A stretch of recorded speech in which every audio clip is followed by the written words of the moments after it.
நீதிமொழிகள் 6ஆம் அதிகாரம் 5ஆம் வசனத்துல வெளிமான் வேட்டைக்காரன் கைக்கு தப்புவது போல, குருவி வேடனுடைய கைக்கு தப்புவது போல உன்னை தப்புவித்துக்கொள் என்று நம்ம வாசிக்கிறோம். சில மனிதர்களும் இந்த உலகமும் உங்களுடைய வாழ்க்கையில நீங்க வளர்ச்சி அடைவதை பிடிக்காம ஏதாவது ஒரு காரியத்துல உங்களை சிக்க வைக்கணும் அப்படின்னு நினைத்து கொண்டு நிறைய பேர் உங்களை சுத்தி இருப்பாங்க. நீங்க மதியற்றவர்களாக இராமல் ஞானத்தோடு சில காரியத்துல அவங்களுடைய வலைக்கு நீங்க சிக்காம நடக்கணும். அதற்கு கர்த்தருடைய ஆலோசனை உங்களுக்கு வேணும். ஏதாவது ஒரு காரியத்துல, பண காரியத்துல, ஏதாவது ஒரு காரியத்துல உங்களை சிக்க வைக்கணும், இல்ல உங்களுடைய சுய இச்சையினால் இழுக்கப்பட்டு உங்களை ஏதாட்டும் ஒரு அசுத்தமான காரியத்துல உங்களை சிக்க வைக்கணும் என்று நினைப்பாங்க.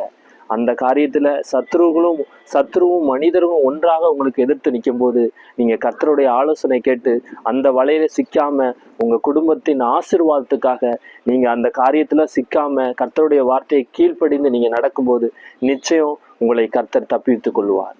கர்த்தர் உங்களை ஆசீர்வதிப்பார். ஆமென்.